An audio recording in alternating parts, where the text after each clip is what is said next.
동해 삼척항에 입항한 북한 목선 사건에 대해서 그간 조사를 주도한 곳은 국방부였습니다. 그런데 조사 결과 발표는요, 국방부가 아닌 국무조정실이 주관했습니다.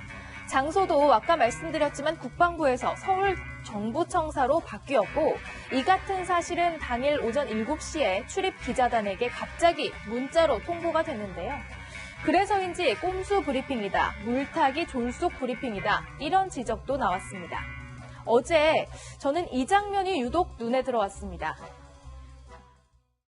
군은 유성과 슈퍼원 위주로 슈퍼원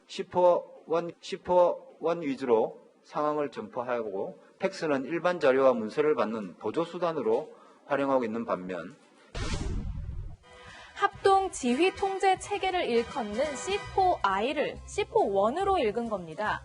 군 관련 전문 지식이 부족한 상태로 발표하게 되면서 나온 실수인데요. 모르고 발표한 것 아니냐, 이런 기자의 질문에는 이런 해명을 내놨습니다. C4I에 대해서 저도 읽고 난 뒤에 실수했구나 했는데 보정할 기회를 주심에 대해서 감사드리고요. 제가 군사 전문 용어에 대해서 인포메이션 부분들을 알긴 알았었는데 발음을 잘못한 것 같습니다.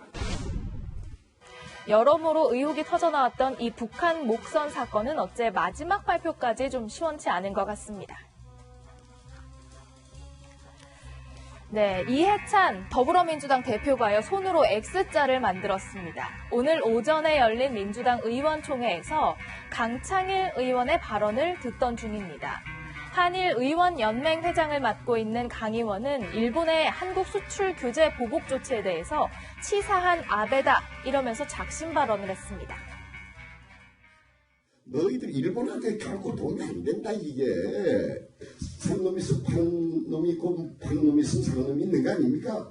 왜 이렇게 치졸한 짓을 하는지 잘 모르겠다. 하고 또 하나, 우리 대한민국, 우리 정부도 좀 원칙과 명분에 집착하다 보니까 좀 시기를 놓쳐버린 부분이 있습니다.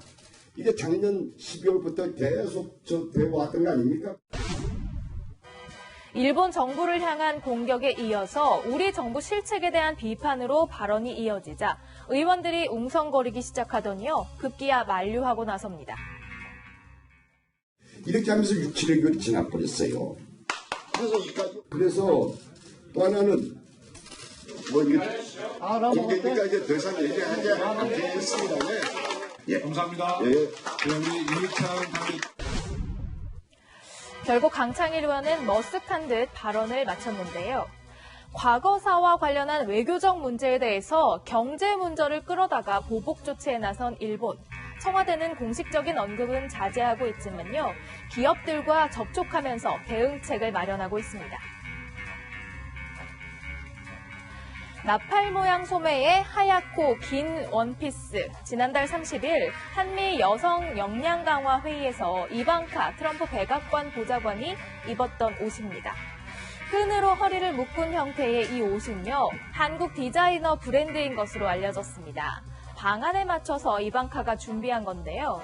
심지어 협찬이 아닌 본인이 온라인 쇼핑몰에서 직접 구매한 거라고 하네요. 해당 브랜드의 디자이너도 뉴스를 시청하다가 옷을 보고 구매자 이름을 확인하다가 이방카 이름이 있어서 깜짝 놀랐다는데요. 이방카가 한국 디자이너 브랜드의 옷을 손수 고르면서 패션 외교를 시도한 것이라는 분석도 나옵니다. 지금까지 순간포착이었습니다.